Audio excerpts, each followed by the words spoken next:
Hola, muy buenos días, ¿cómo están todos? Y todas por aquí. Bueno, muchísimas gracias por estar conectados. Y bueno, vamos a hablar sobre 10 premisas de viajes que he venido como organizando y he ido recopilando a lo largo de estos años de viaje. Ya les voy a contar desde cuándo estoy viajando, los motivos y bueno, todo lo que he venido haciendo más o menos desde el año 2014. Voy a proyectar por aquí una presentación. Regálenme un segundo. Listo. Vamos a ver. Acá ando por aquí.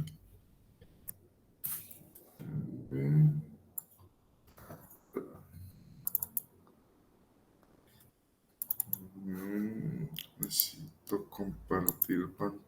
Listo. Ahora sí. Creo que ya tienen imagen de mi pantalla. Confírmeme por ahí, por el chat, por favor.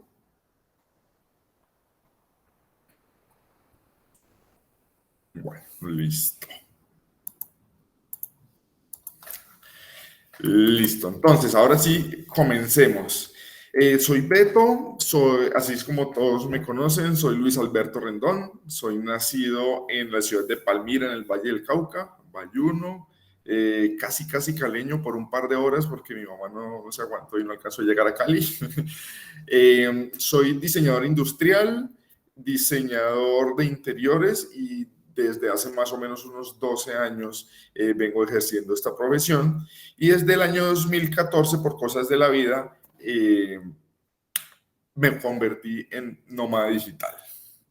Pero todo mi viaje comienza con la frase más temida que puede existir para una persona que trabaje y que esté acomodada, podría decirse así, que esté muy tranquila en su casa todos los días, la rutina del trabajo, económicamente bien, económicamente tranquilo, pero resulta que un día llega mi jefe y me llama a su oficina y me dice, estás despedido. No hay nada que hacer, tus proyectos se terminaron, tus proyectos ya no son renovables porque la empresa cambia de rumbo, entonces el departamento y el área de diseño que tú manejabas ya deja de existir en la empresa. En este punto se derrumbó absolutamente todos los planes que tenía, todo, absolutamente todo, inmediatamente cambia. Tenía eso fue en mayo del 2014.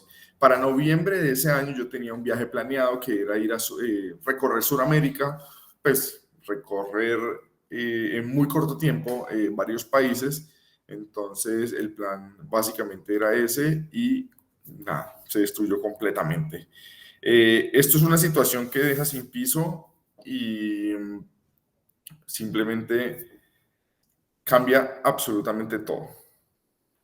Pero todos pensarían que es una cosa completamente terrible, pero en ese momento, bueno, en ese momento así lo sentí, pero no, todo cambió y desde ese día soy un nómada digital.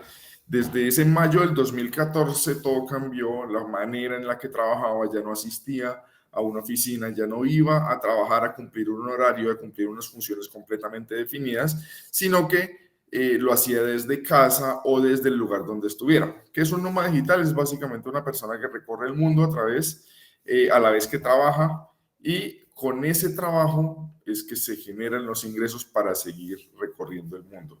Entonces me convertí en eso, en nómada digital. Durante año y medio más o menos, 2 años casi, trabajé desde casa y pues viajaba cortico aquí en Colombia y lograba generar mis ingresos tanto para vivir de una manera estable, de una manera cómoda, como para de vez en cuando empezar a viajar. En 2016 se toma la decisión de vender absolutamente todo. Y aquí fue una decisión bastante difícil, pero fácil porque era algo que estaba dentro y que quería como lograr sacar. En agosto del 2016 arrancó un viaje que inicialmente era solamente por el norte del continente, por Estados Unidos básicamente.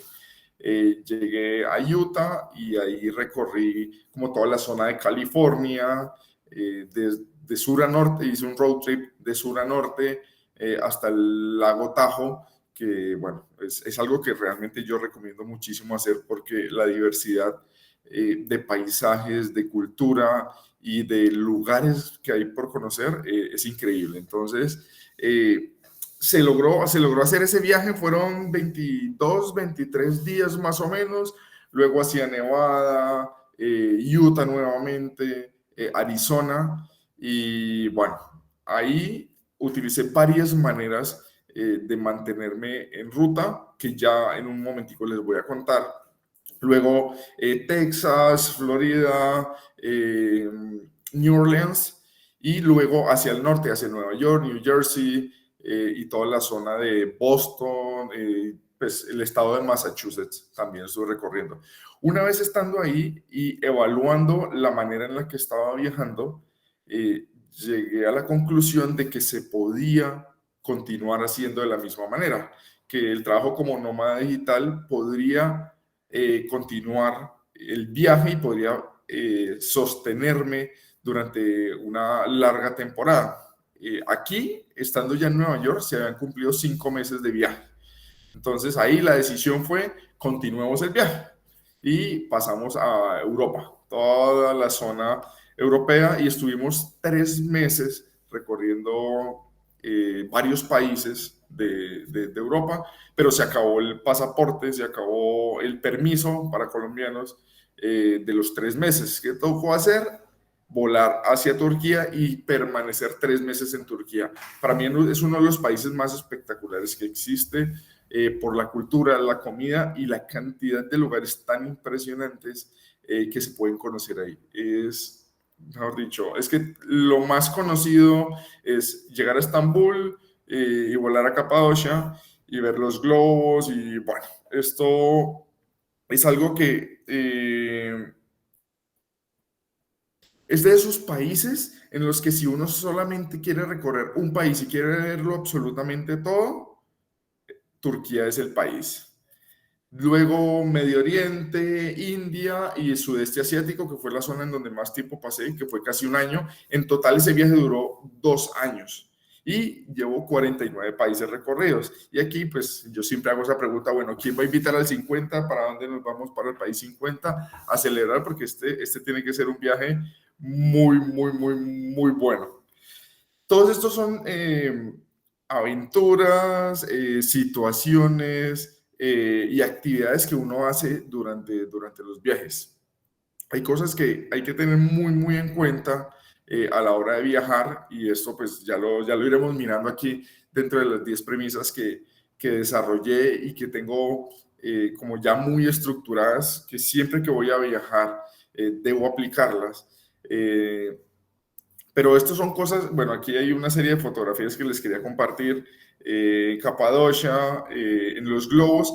Aquí hice un voluntariado que me permitió estar un mes con este paisaje, y todos los días levantándome a las 5 o 6 de la mañana, abría la ventana y veía los globos pasar y veía gente de todo el mundo ahí disfrutando de la situación. Gracias a Dios se dio la oportunidad de poder volar en pues tener esta aventura en globo, que es una cosa increíble.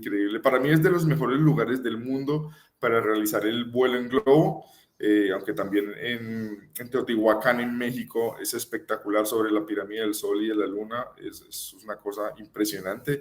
En Sri Lanka, ahorita los chicos de la charla anterior estaban mencionando de Sri Lanka, que a ellos se les subió muchísimo el precio por toda la situación política. A mí me tocó la época en la que era muy económico, y realmente fue un mes recorriendo este país. Terminé haciendo surf por allá en unas playas, y es un lugar en el que también la diversidad cultural es impresionante. Hay mezcla de religiones, y son cosas que uno realmente tiene que vivir para empezar a comprender cómo se comportan y cómo lo que uno piensa que es la manera correcta de hacer las cosas en otros países puede variar.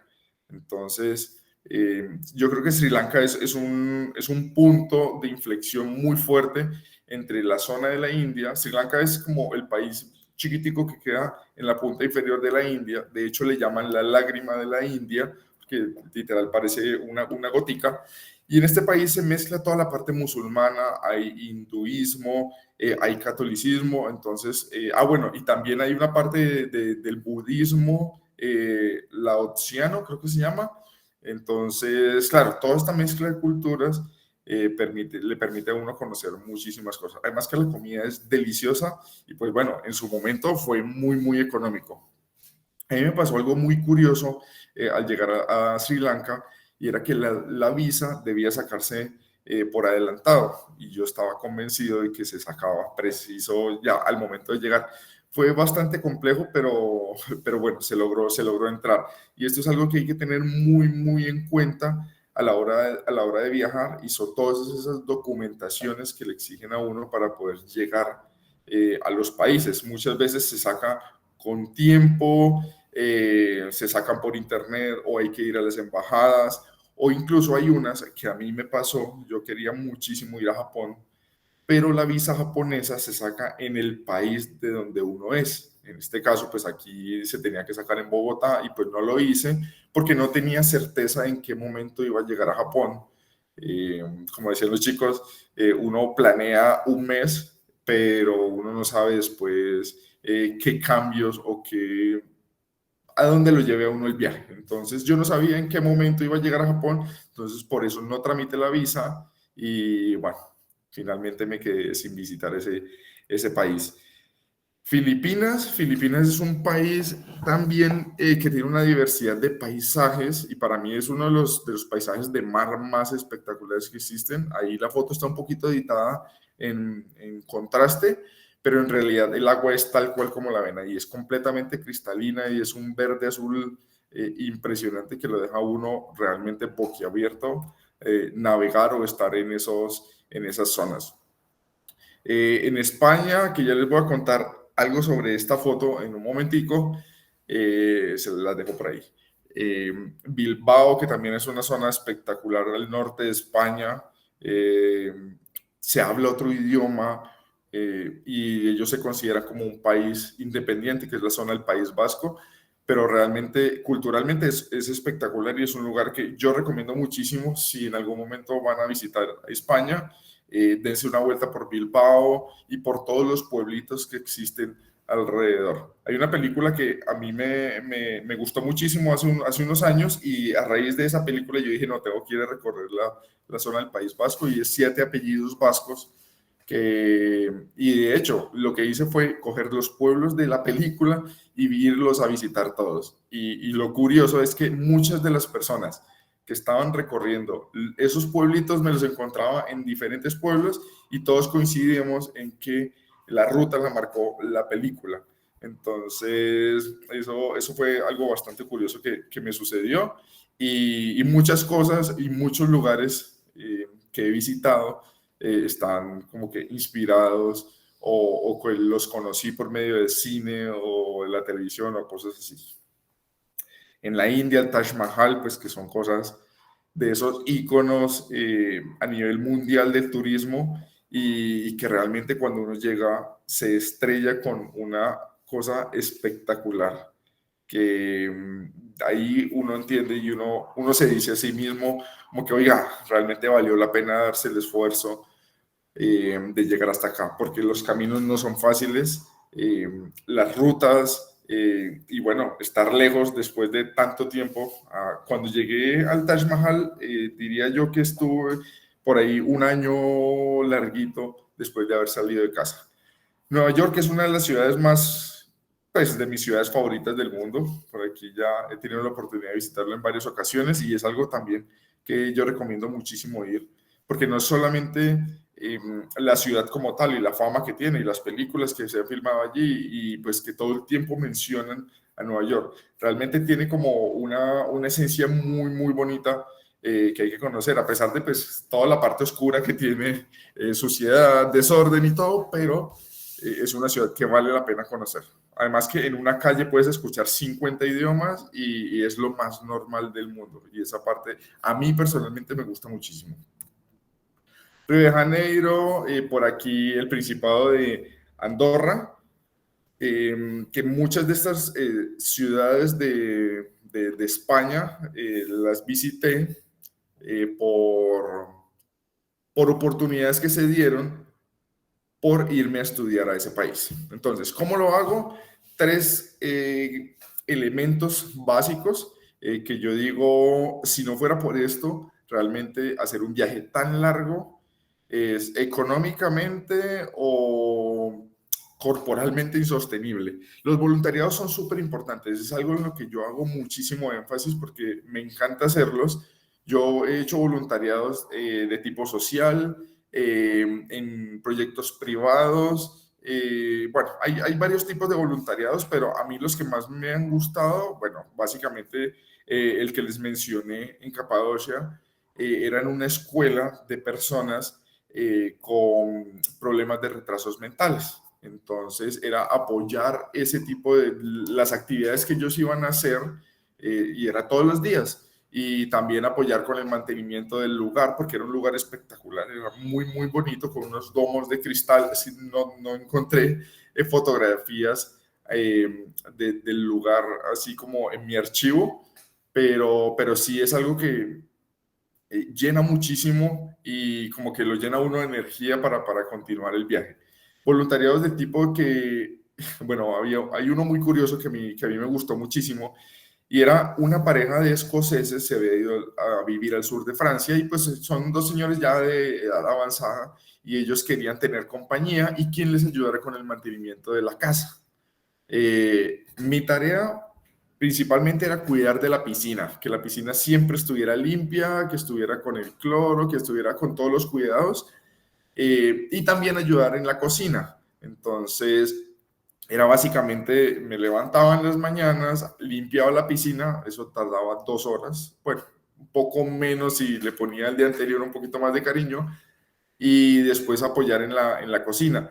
Y literal era ayudarle a la señora a cocinar, pero entonces ella decía, oigan, necesito hierbabuena, y corra al jardín. Entonces los jardines eran llenos de plantas, de árboles frutales y de todo. Entonces todos los insumos estaban ahí, listo, aquí está esto, damos fruta para el postre y corra. Y que el vino, entonces era una villa en medio de los viñedos del sur de Francia. Entonces, claro, eso era como literalmente estar viviendo en un sueño, en una película de estas francesas, y es algo que se logra gracias a este tipo de actividades, a los voluntariados. Bueno, viajando y trabajando, aquí vuelve el tema del nomadismo digital. Yo soy diseñador industrial, diseñador de interiores, y pues tengo clientes en diferentes lugares del mundo, básicamente en Colombia, México, Estados Unidos y España. En algunos casos salen proyectos por allá en la India, con amigos que conocí durante el viaje. En Lituania he tenido proyectos, en Suecia, y bueno, son más o menos en unos 12 países en los que he desarrollado proyectos de diseño, y esto lo he venido haciendo gracias a eso de poder moverme, conocer personas y generar los ingresos, porque literalmente mi oficina es una pequeña mochila. En la parte yo siempre cargo lo que es la casa y la ropa y todo lo que necesito para vivir en la espalda, en una mochila grande que la vieron ahora en una de las fotografías. Por aquí era una mochila de estas de 70 litros y ahí tenía todo. Y en la parte de adelante siempre cargo mi computador, mi cámara, un mouse y el cargador, cables y todo esto, pues lo esencial para poder yo moverme y poder trabajar. De esa manera genero los ingresos para seguir trabajando. Y otros fue el estudio en el exterior. En 2019 me fui a vivir a España a final de año y estuve 18 meses como estudiante. Hice una especialización en gerencia de diseño y bueno, me agarró la pandemia en ese marzo del 2020, encerrado durante 5 meses más o menos. Fue bastante fuerte, porque en España el confinamiento fue absoluto. y si uno tenía una excusa comprobable para poder salir, las multas eran impresionantes y lo veían a uno en la calle. Entonces duré varios meses sin cruzar la puerta de la casa. Entonces, claro, el encierro fue muy fuerte. Afortunadamente, tenía clientes que dijeron como que, oiga, no paremos de trabajar, avancemos ese tiempo. Entonces ahí yo me mantuve entretenido, vivía con unos familiares, entonces era de cocinar todos los días. Yo creo que ese fue el plan preferido por todo el mundo en la pandemia. Entonces yo cocinaba, hacía mucho ejercicio y ya les digo, ¿para qué sirvió todo ese ejercicio? Porque no solamente fue como para mantenerme sano, por decirlo así, y mantenerme activo durante ese tiempo de encierro, sino que después me sirvió muchísimo. Ah, bueno, esta es una fotografía de los compañeros con los que estudié. Y bueno, hago un paréntesis aquí con la fotografía, porque me parece súper importante y muy interesante el hecho de irse a estudiar a otros países y no solamente conocer el lugar y viajar un poco alrededor, sino conocer gente. Aquí yo estudiaba con gente del Líbano, de Uruguay, de Chile, de Italia, de Costa Rica, españoles también habían varios, y un par de compañeros de Colombia. Entonces, esta riqueza cultural y ese intercambio cultural que se puede generar viajando y estudiando en el exterior, estando un tiempo compartiendo con muchas personas, es algo que realmente enriquece muchísimo. Aquí ya cierro el paréntesis. Todo ese ejercicio que estuve haciendo durante pandemia me sirvió para al final tomar una decisión. Había algo que yo desde hace, no sé, les puedo decir 20, 25 años, vi en un documental de Discovery Channel y era el botafumeiro. El botafumeiro hagan de cuenta, un incienso muy grande que descuelgan en la iglesia de Santiago de Compostela. Yo dije, algún día tengo que conocer eso. Y después me puse a investigar y eso es dentro de la misa que se hace a los caminantes que llegan después de hacer el Camino de Santiago. Yo dije, tengo que hacer el Camino de Santiago. Normalmente se hace caminando, pero yo tampoco es que disponía de demasiado tiempo, entonces yo decidí hacerlo en bicicleta.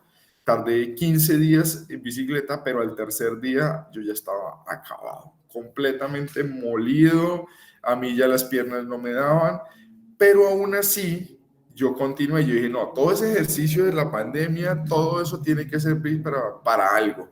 Y bueno, fue algo que me permitió lograr esos 15 días pedaleando. En total fueron 850 kilómetros más o menos entre Pamplona, que fue el lugar donde yo decidí comenzarlo.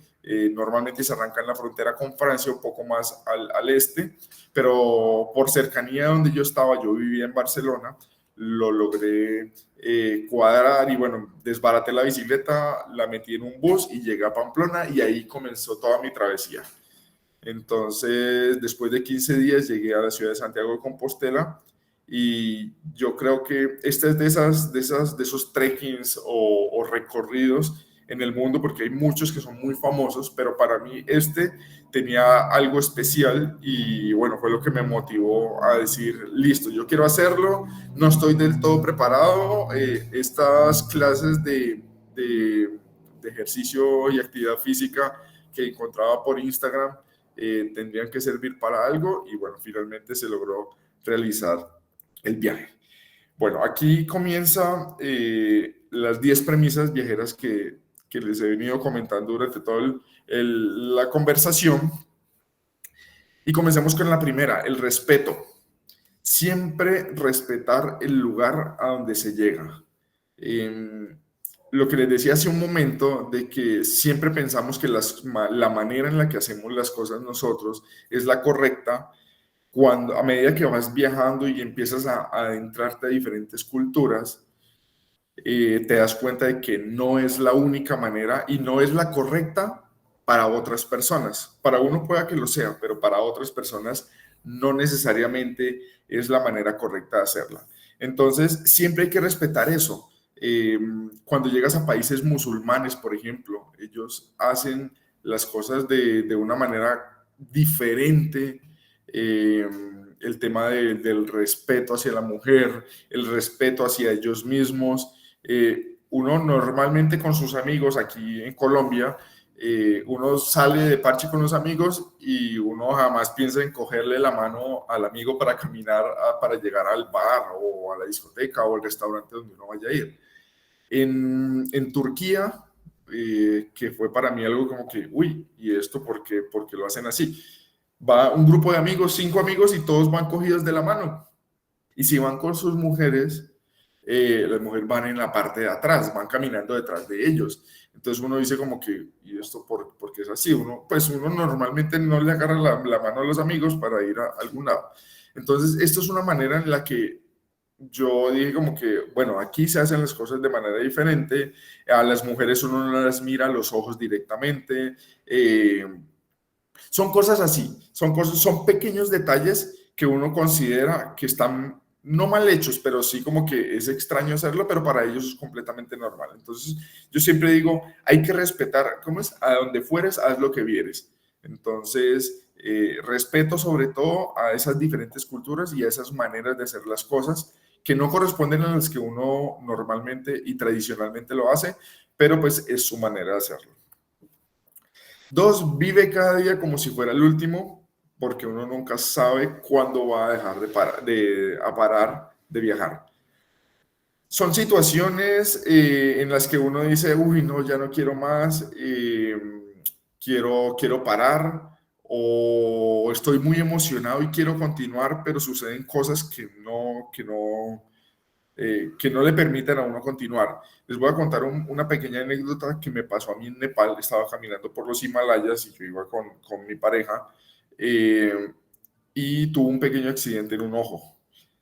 La idea era continuar lo más posible, pero llegó un punto en el que ya tocó llamar a los servicios de emergencia y en un helicóptero evacuarlo a uno hacia la ciudad de Pokhara, desde los Himalayas en el circuito de Annapurna hasta la ciudad de Pokhara, que es donde hay como un poco más de civilización. No a Katmandú porque era un poco más retirado y el helicóptero salía mucho más costoso de lo que es. Y aquí la importancia de viajar siempre con seguro. Yo soy de los que predico, y yo podría tener una iglesia que predique solamente el hecho de que no viajar sin un seguro de viajes. Esto es supremamente importante. Esa situación en los Himalayas y con todo el tratamiento que se vino posterior, que duró casi 6 meses, todo lo cubrió el seguro en el caso mío. Y eso subía por encima de los $30,000 todo el tratamiento.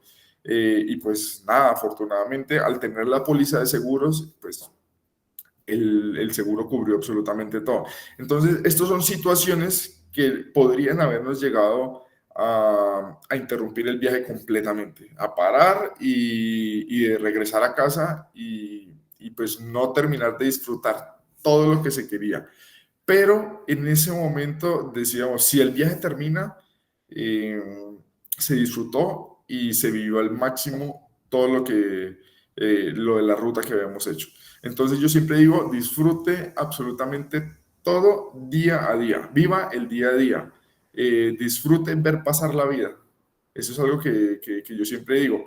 No hay nada como sentarse a ver un atardecer y disfrutarlo, y eso es ver pasar la vida, no es perder el tiempo, es disfrutarse el momento y disfrutar lo que se está haciendo en el ahora. No pierdas la capacidad de asombro, y esto se los digo porque cuando uno está viajando por largas temporadas, en el caso mío yo viajé 2 años seguidos, eh, sin parar, sin regresar a casa. Eso fue cargar la mochila y a los 2 años volver a desempacarla literalmente en casa. Uno se cansa, uno llega al punto en el que no quiere ver una piedra sobre piedra más. Y me pasó en Grecia, que recorriendo esos templos famosísimos, y ya decía uno como que, uy, no quiero ver más piedras, no quiero ver más de estos monumentos que son solamente una piedra en medio de un campo de fútbol, y le dicen a uno, listo, imagínese, aquí quedaba el monumento o el templo de no sé qué. Entonces yo dije como que no, ya yo no quiero más esto, y ahí esa capacidad de asombro se perdió completamente. Si yo hubiera llegado directamente a Grecia a ver estas piedras, aún tenía esa capacidad como que de relacionar, de imaginación, de todo, entonces como que no significaría eh, perder el interés. Pero pues en ese punto del viaje sí sucedió y sí me estaba pasando. Entonces que la decisión fue parar y descansar. Un viaje largo es muy agotador. El hecho de estar cambiando de hogar, cambiar de casa, cambiar de cama, prácticamente todos los días o ponle cada 5 o cada semana, es muy agotador. Entonces, el hecho de parar, detenerse, respirar, recargar energías ayuda muchísimo a que no se pierda esa capacidad de asombro y es algo que yo recomiendo muchísimo cuando alguien toma la decisión de hacer un viaje largo. Ser responsable con el presupuesto. No sean como yo. Cuando yo arranqué el viaje, yo tenía un presupuesto de viaje y claro, llegar a Estados Unidos, el país más consumista del mundo, con tantas actividades, tantas cosas por hacer, pues el presupuesto de 6, 8 meses me lo gasté en 3 meses. Y eso no fue una decisión responsable, no fue acorde al plan que se tenía. Afortunadamente, pues bueno, estaba trabajando como nómada digital en proyectos aquí en Colombia, entonces eso me generó más ingresos para continuar el viaje y pues no tener inconvenientes. Pero de todas maneras, el hecho de haberse gastado un dinero que era para 8 meses en 3 meses, pudo haber o recortado el viaje o simplemente terminado. Entonces hay que ser muy responsable con esto, los números, por ahí Daniel de Soy Viajador les contó un poco sobre esos presupuestos y sobre cómo manejar el dinero. Para mí Daniel es un referente súper importante porque tiene experiencia y sabe de lo que está hablando a la hora de los números.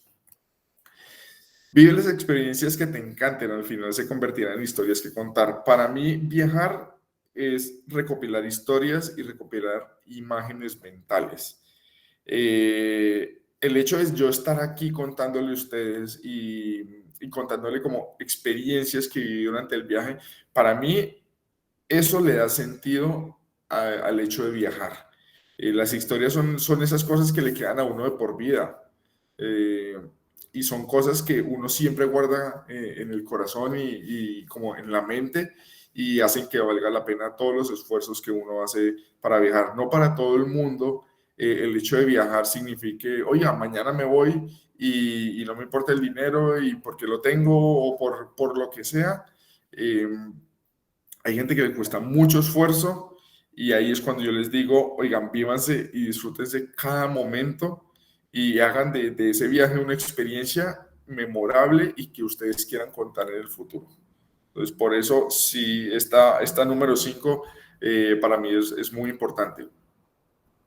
Consigue amigos por todo el mundo. Yo tengo una premisa y una frase que siempre digo, hay que tener amigos hasta en el infierno. Y amigos que conocí durante el primer mes de viaje, haciendo voluntariado en Los Ángeles, en un hostal, son amigos que esto fue en 2017, 2016, 17, 18, y son amigos que aún conservo, con los que aún hablo y a los que he visitado en diferentes países. Uno los visité en Filipinas, otros en España, en Italia. Entonces, el hecho de entablar amistades es súper importante. Yo hacía Couchsurfing. Couchsurfing es una aplicación, es una red social, digámoslo de esa manera, que te permite hacer como que voy hacia tal ciudad, ¿quién quiere hospedarme en su casa? Es completamente gratuita, la gente te deja quedar y es simplemente por un intercambio cultural. Yo lo hacía en Bogotá y hace muchos años hospedé a un indio con su novia rusa y ellos se quedaron en mi casa durante unos 4 o 5 días más o menos.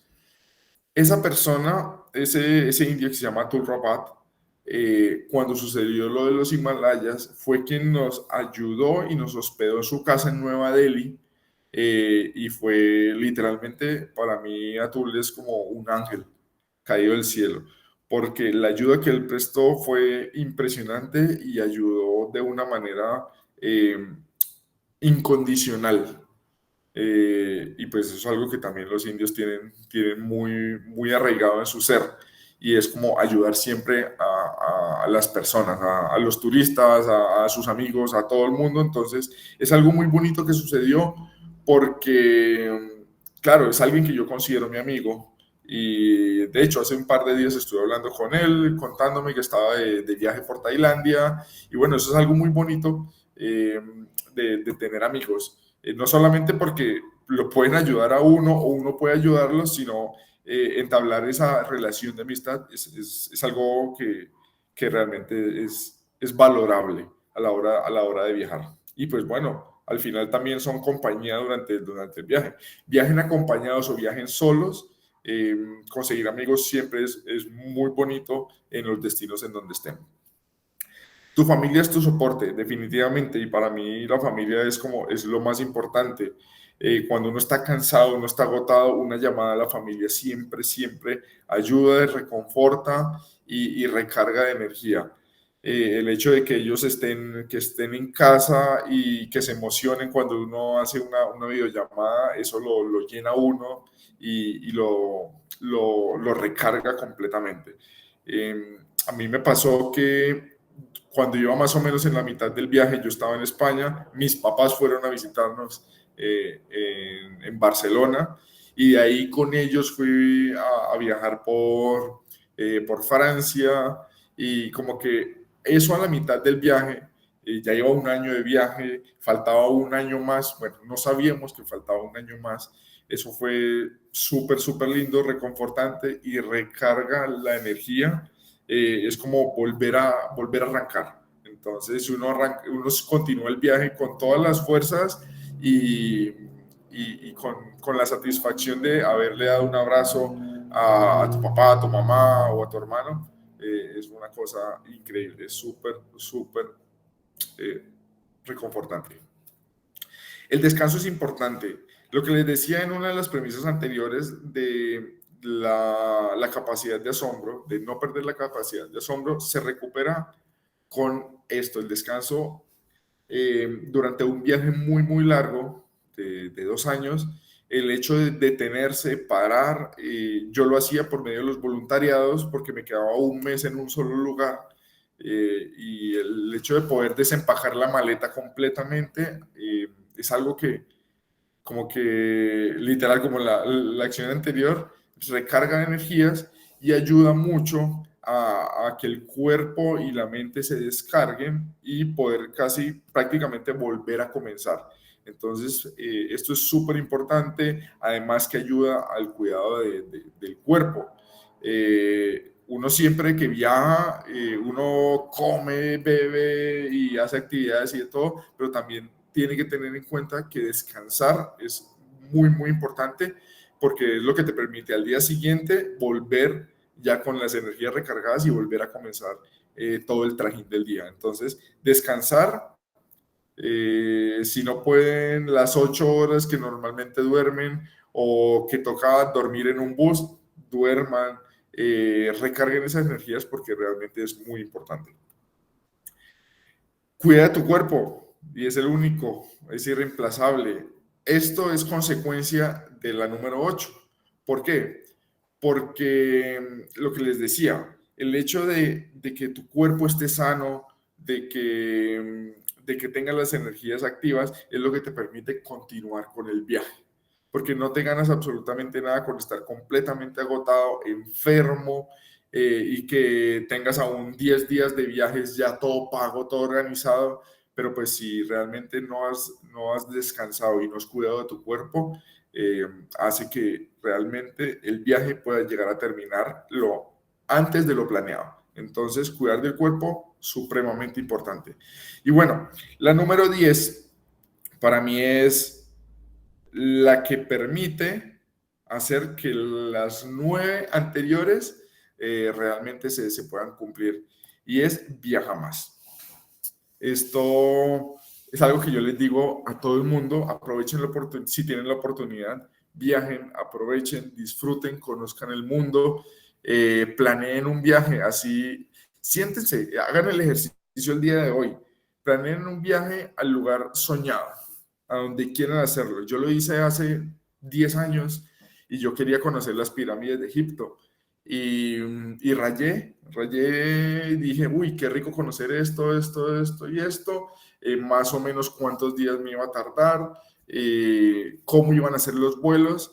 Y bueno, al final no se cumplió el itinerario como yo lo había planeado en ese momento, pero sí logré llegar a visitar las pirámides de Egipto, la Esfinge, el Valle de los Muertos, el Templo de Luxor, el Templo de Asuán, que eran esos puntos que estaban marcados en ese itinerario, en ese sueño que estaba escribiendo.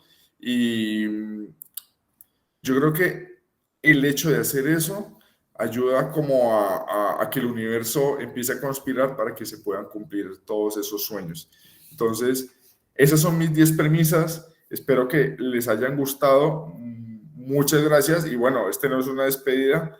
Quiero que ustedes me hagan preguntas, que me digan si tienen algún sueño de viaje, si quieren o si tienen planeado en este momento hacer algo. Espérenme, yo voy a interrumpir aquí la presentación y quisiera escucharlos.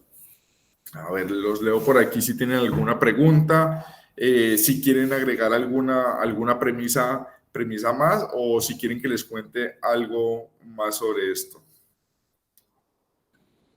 Hola, hola Beto, ¿cómo ¿Cómo estás? están? Muchas gracias por tu charla.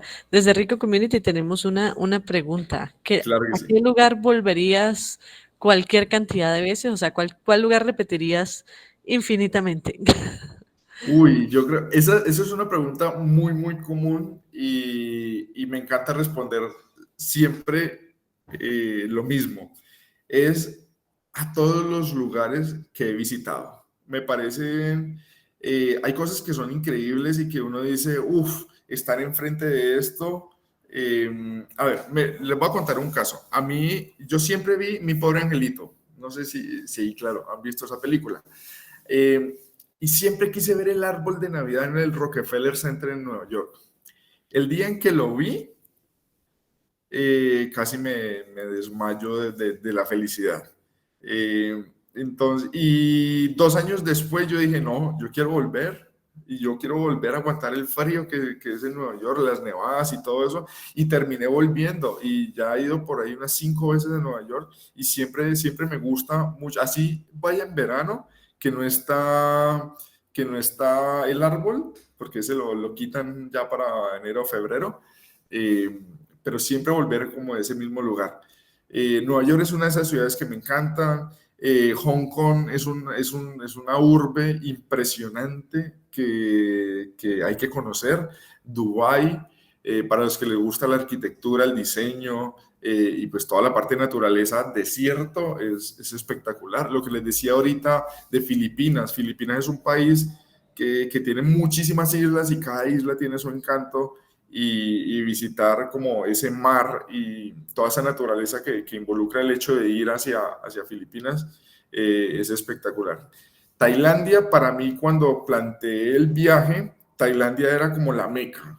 Llegar a Tailandia era decir, listo, lo logré. Yo logré llegar y fue un regalo de Navidad. Venía de Sri Lanka, llegué el 24 de diciembre a las 10 de la noche. A las 10 de la noche aterricé en Bangkok, llegué al hotel, me cambié y de una me fui para Khao San Road, que ahí estaban unos amigos para celebrar Navidad. Y literalmente fue un regalo de Navidad poder llegar a ese país. Y no, muchísimas cosas. Y aquí en Colombia también hay lugares espectaculares en los que uno dice, uy, hay que volver. El archipiélago de San Bernardo es espectacular. Hay un lugar que no conozco aún, pero yo creo que en los próximos meses ya tengo que lograr hacerlo y es ir a todo el desierto de La Guajira. Y yo estoy absolutamente seguro que cuando esté allá voy a decir aquí tengo que volver las veces que sea. Entonces, como que la respuesta más común que yo doy es esa. A todos los lugares en los que he ido, podría volver con toda la tranquilidad y con toda la alegría del mundo. Bueno, Beto, aquí tienes a Rico Community para apoyarte con eso también. Muchísimas gracias, Mau- claro que sí. Mauricio Hernández te pregunta, dice, buenos días, ¿cómo haces específicamente para sostenerte con un voluntariado? Bueno, los voluntariados normalmente no pagan, normalmente no pagan, definitivamente no pagan, pero el intercambio normal que uno hace es que trabaja 4 horas al día, durante 5 días a la semana, tienes 2 de descanso, y ellos te proporcionan, dependiendo de las negociaciones que uno haga, alimentación y el hospedaje. ¿Y qué es lo más costoso de un viaje? La alimentación y el hospedaje. Uno se encarga de llegar, pero ellos le dan a uno esas cosas que pues, son costosas, dependiendo del destino, y pues te permiten estar muchísimo tiempo. Entonces, yo, por ejemplo, hice voluntariados en varios lugares. En Los Ángeles, que es muy caro estar, en Utah, en un pueblo, literalmente un pueblo de vaqueros, en India hice, en Tailandia hice, en Turquía hice 2, en Francia también hice 2. Entonces, son lugares que yo quería permanecer una larga temporada y pues aproveché y ahí está la oportunidad. Yo utilizo una plataforma que menciono muchísimo en mi cuenta de Instagram porque me permitió realmente hacer que el viaje continuara y fuera extenso así como lo fue. Por aquí. Yo puedo pasar 80 días en Italia, luego 2 meses en Francia, 2 meses en Noruega, y así. Ah, bueno, hay un tema con Europa y es que uno puede estar máximo 3 meses dentro de 6 meses, dentro de un lapso de 6 meses. Y todos los países de Europa del espacio Schengen cuentan dentro de los 3 meses. Entonces, como tú dices ahí, 80 días, luego 2 meses en Francia y 2 meses en Noruega, no lo podrías hacer. Tienes que sumar esos 3 meses, salir del territorio europeo 3 meses para volver a entrar. A menos que tengas alguna excusa o una visa especial. En el caso mío, yo duré 18 meses en Europa sin salir, pero porque tenía visa de estudiante. Entonces, eso es súper bueno para que lo tengan en cuenta a la hora de planear eh, un viaje largo. Por aquí, ¿qué más hay aquí? ¿Cómo se llama la plataforma? Bueno, la plataforma de hospedaje con amigos y eh, hospedaje gratis, por decirlo así. Se llama Coach Surfing, es como surfeando en sofás. Uno genera el perfil y bueno, hay que estarlo enriqueciendo, hay que pagar una membresía única, uno paga una sola vez y ya es ilimitado durante el tiempo que tú quieras. Pero nunca tienes que pagar al momento de hospedarte. La gente es como muy hospitalaria en ese campo y lo deja uno quedar un par de días. Yo, por ejemplo, en Bélgica me quedé una semana en un pequeño pueblo que se llama Kortrijk. Y pues ahí los señores que eran muy hospitalarios me dieron una habitación. En realidad era todo un piso de una casa y me daban alimentación también. Entonces yo salía a caminar, yo salía por ahí a dar una vuelta y ellos me empacaban comida. Eran unos señores ya de edad avanzada y pues también eran muy viajeros y como que apreciaban que uno estuviera viajando. Entonces le decían a uno, yo me iba desde ese pueblo hacia Brujas, hacia Gand o hacia Bruselas y me decían, listo, vaya y vuelven, entonces, y acá los esperamos para cenar. Y eso es como muy bonito y se crea una hermandad. Esta es la hora en la que continúo hablando con ellos y bueno, todo nació a partir de precisamente el hecho de hacer la solicitud por Couchsurfing y quedarme ahí con ellos. Y la de los voluntariados se llama, perdón, se me olvidó, Worldpackers se llama esta. Uno paga también una membresía que dura un año y al tener la membresía le dejan a uno la opción de explorar todos los voluntariados que hay en todo el mundo, porque literalmente en el rincón más inhóspito del mundo hay alguien que está ofreciendo la oportunidad de hacer un voluntariado, cuidando cabras, que fue algo que hice también en Turquía. Yo cuidaba un rebaño de cabras muy temprano en la mañana y después me iba a ayudar con la academia. Pintura, ayudando con cultivos, ayudando a construir casas. Hay muchísima variedad de voluntariados, entonces realmente pueden aprovechar esta oportunidad y pueden quedarse largas estancias que permiten conocer la cultura y a la gente de los lugares. Bueno, les voy a contar una anécdota que me sigue sucediendo con el voluntariado que hice en Capadocia. En ese lugar, como es un lugar tan autóctono y en donde vive gente que es tan arraigada a su espacio, ellos no hablan ni inglés y claramente español tampoco hablan. Ellos solamente hablan turco o kurdo, que son idiomas de la región.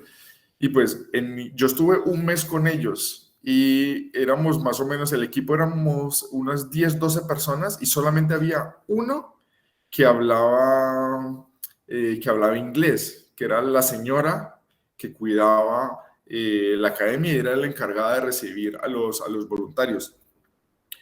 De resto, las otras 9, 10 personas, pues hablaban solamente su idioma. ¿Y qué hacíamos? Nos comunicábamos literalmente con señas.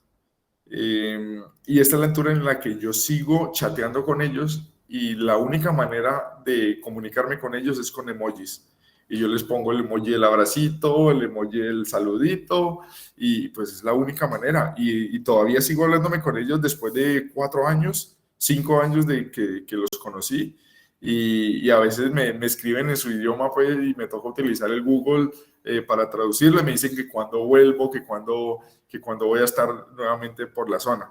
Pues espero poder hacerlo pronto, pero sí es algo muy bonito y como que lo llena uno de felicidad el hecho de que, pues a pesar de la barrera del idioma, uno siga teniendo amigos en todos lados del mundo. Entonces eso me parece muy, muy chévere. Bueno, que por aquí hay de pronto alguna otra pregunta. No. Bueno, si tienen alguna otra, por ahí escríbanme y de todas maneras les dejo la invitación para que nos conectemos por el diario de Beto y me escriban por ahí. Yo siempre estoy súper pendiente de los mensajes directos y respondo cualquier duda, cualquier inquietud que les vaya surgiendo por aquí. Desde que empezaste a hacer voluntariados, el primer voluntariado que yo hice lo hice en Utah. Tenía 28 años, fue el primero. Y tengo amigos que los hacen desde los 18, que es como la edad permitida para que te registres en las plataformas. Y han tenido experiencias súper bonitas y me cuentan unas historias increíbles y son felices viajando de esta manera. Por aquí, desde tu experiencia, cuéntanos cómo se puede iniciar la vida como nómada digital. Yo siempre, hay una manera en la que yo siempre recomiendo hacer nomadismo digital y es conoce tu negocio.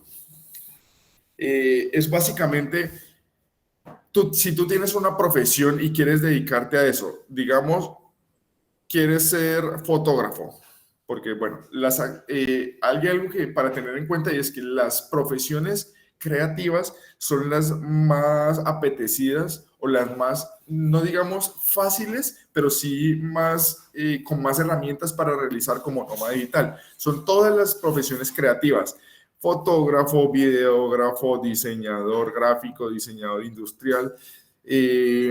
Por decir algunas, aunque incluso conozco abogados que son nómadas digitales y desde su computador empiezan a redactar contratos, hacen edictos y hacen de todo, y ellos viajan por todo el mundo y son nómadas digitales.